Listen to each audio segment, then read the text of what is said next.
The thing is, people kind of are surprised at how much more demands there are on their schedule. They're like, oh, I'm not commuting. I'll have all the time in the world to whip up home cooked meals. The amount of demand on us is so high.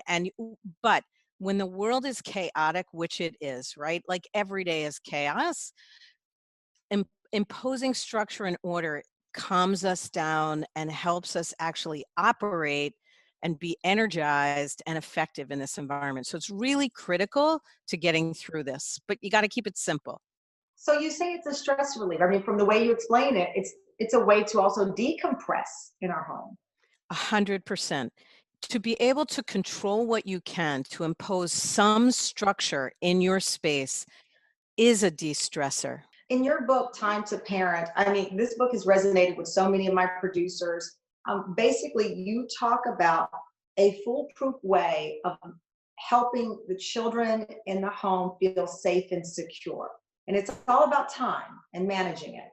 It is. It's all about time, but it's different kind of time than we all thought when raising our kids. So what I learned in researching for that book is what children thrive on is short bursts of truly undivided attention delivered consistently, not big blocks of time delivered occasionally.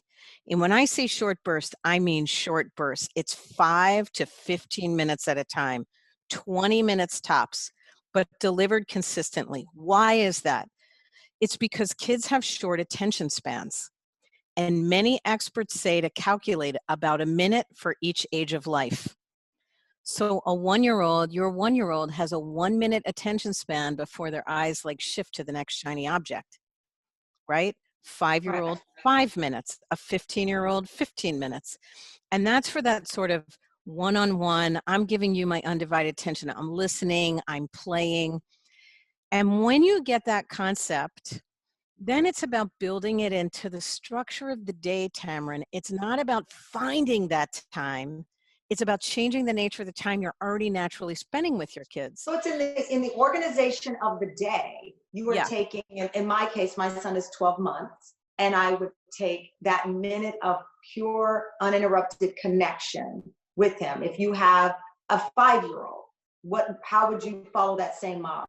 You do it based on the rhythm of the day. So if you think of the key transition points in a kid's day, there's when they first wake up, right? When you sort of separate, if you go to work and they go to school, which might be under your own roof right now, but that's a transition. When you get back together after school and they're transitioning to playtime, dinner, bedtime. If you take those first moments of each transition point and you devote that to the undivided attention, not half in your phone, but really there, then together but apart time is so healthy and kids are ready for it. But it's first moments count. It's first moments, the opposite of the way we tend to do it as parents. As parents, it's usually wake up, let's go, let's get dressed. And if we get all this done, then we can have quality time. Flip it. Wake up, first moments. How did you sleep? What did you dream about? I'm happy to see you. Yeah. The other problem in organizing our lives here 24/7 is that with all this time, we are still, as parents, as adults, neglecting ourselves.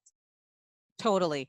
Parents always tend to sacrifice themselves for their kids, right? For their jobs and their kids. And they think any extra time they take for themselves, they're stealing. But with the demands on us in this unique environment, they are so much more intense.